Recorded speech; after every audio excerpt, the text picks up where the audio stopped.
Major global shift happening right now.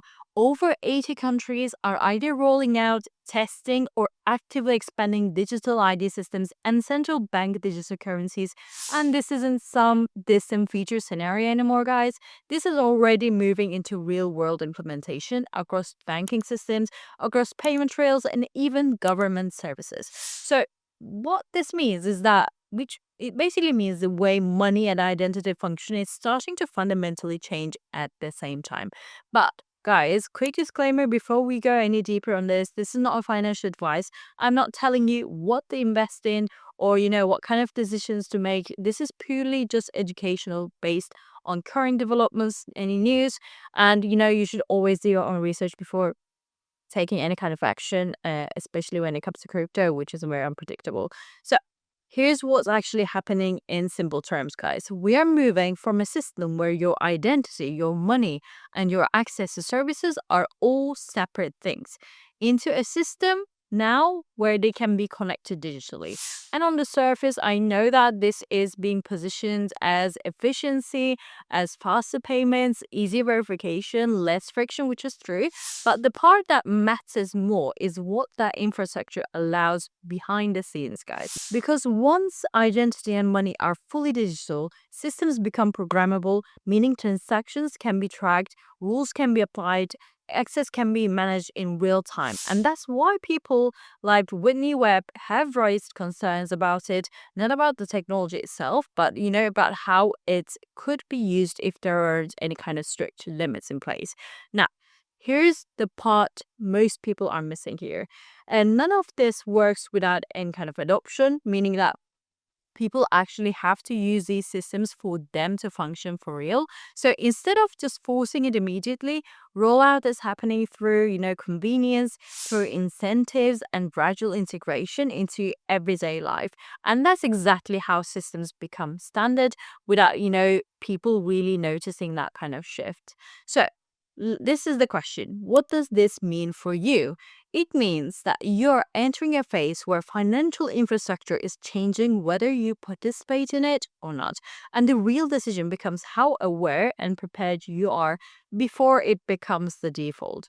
Now, this is where the XRP conversation actually becomes very relevant here. Because, when people hear about CBDCs, digital payments, and global financial systems upgrading, they usually think that it's all theoretical, but in reality, a lot of the underlying infrastructure for faster cross-border payments is already being built here, guys, and companies like Ripple have been working directly with financial institutions, for years on solving one very specific problem, which is moving money globally, instantly, and with liquidity. And the asset tied into that ecosystem is XRP. So while digital ID and CBDCs focus more on identity layers and national systems, XRP sits more on the liquidity and settlement side, meaning if the global financial system becomes more digitized, when it becomes more fast and interconnected, assets like XRP are positioned to potentially play a role in that, backend infrastructure here.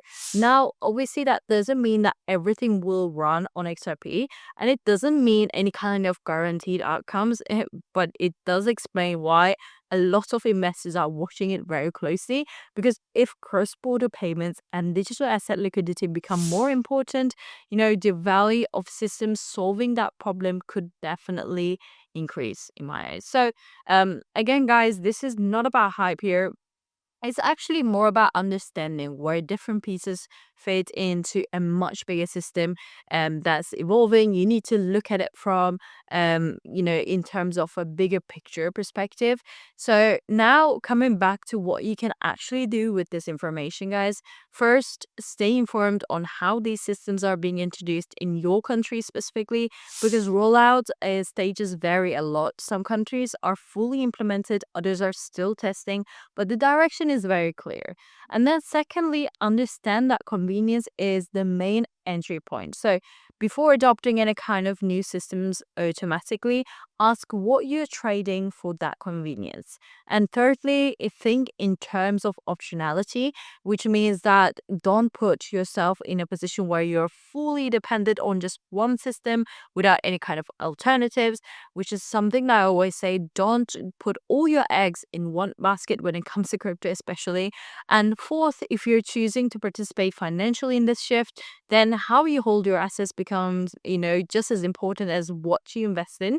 And that's where, something like iTrustCapital comes into the perspective, because one of the biggest risks in crypto is not just price volatility, it's also custody, security, and long-term structure. And platforms like this are built more for long-term investors rather than constant trading, offering things like crypto IRAs with potential tax advantages and custody-focused accounts that reduce risks like hacks or unauthorized transfers. So basically, instead of constantly moving funds or relying on open exchange environments, it gives you a more controlled setup, especially if your approach is long-term positioning rather than any kind of short-term speculation. I think you would definitely want to use this platform. So if you want to look into it or understand how it works, I will drop the link down below in the description if you want to check it out.